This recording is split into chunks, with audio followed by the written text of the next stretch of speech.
What's going on, everyone? It's Adrian from Draft Time, and this is our way too early NBA lineups video. So today is October 11th, and FanDuel and DraftKings already put up their NBA salaries for the regular season, which begins on October 22nd.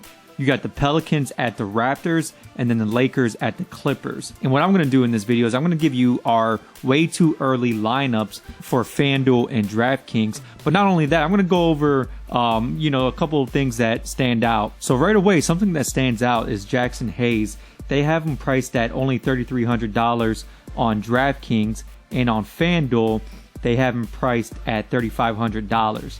And I'm not sure if that's because he's been injured a little bit during the preseason, but I think he's going to see a good amount of minutes at center. I know they have Derek Favors there as well as Okafor, but I think Derek Favors will play a little bit of power forward, so you might see him and Hayes on the court at the same time. They might even slide Zion to the 3 position. Now, one thing that does concern me a little bit is, Jahlil Okafor. I saw him in the preseason, and he looks really good. I mean, he's in really, really good shape. He's lost a lot of weight. But that being said, I still think, Jackson Hayes is going to see a good amount of minutes. I mean, they want to play a lot faster. Jackson Hayes can run up and down the court. He's athletic.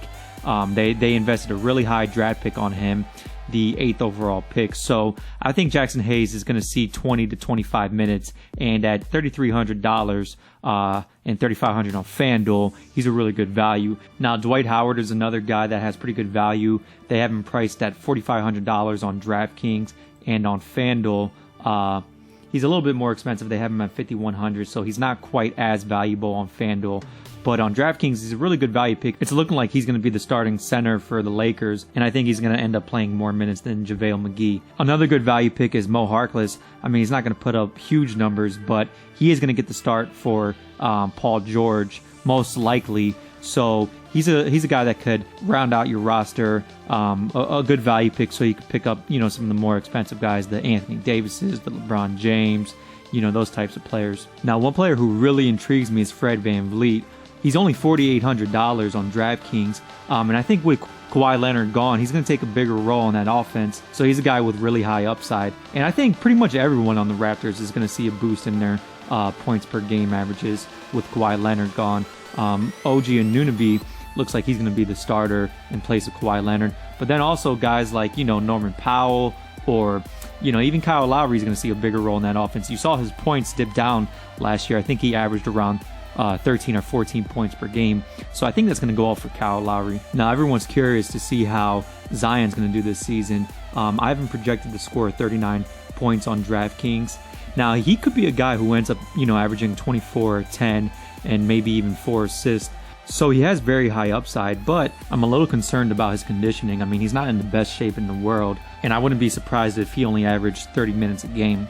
Now, LeBron and AD, I think they're still going to be very productive this season, but I do think their production is going to take a little bit of a dip just by being on each other's team. Now, I do think that Kawhi Leonard's going to pretty much end up having the same production that he had last year. That being said, one guy who I think is going to see a huge jump in his production is going to be Pascal Siakam. A, because he's going to develop a little bit more, and B, because Kawhi Leonard is gone. But it looks like DraftKings already priced that into their salary.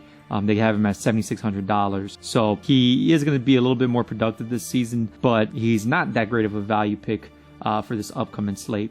Now, again, these are our way too early projections. There's still a lot more that needs to be worked out, like starting lineups, how many minutes is Jackson Hayes going to play, what kind of a role JJ Redick going to have, what kind of role is Rondo going to have, things like that. So these projections are definitely going to change, but with that being said, let's go ahead and run our lineup optimization tool and see what lineups it spits out. So let's go ahead and let's run 3 lineups and let's hit generate lineups.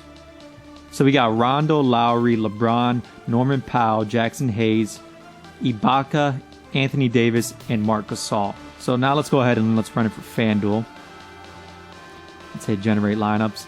And for FanDuel, we got Rondo, Lowry, Redick, Drew Holiday, Siakam, Kawhi Leonard. Then we got Jackson Hayes, Ibaka, and Marc Gasol. So make sure you sign up to Draft Time. to get our updated projections and our updated lineup optimization tool. Let me know what you think of these lineups and what you think of these projections in the comment sections. Be sure to follow us on YouTube, on Facebook, on Twitter, and I'm looking forward to hearing from you guys.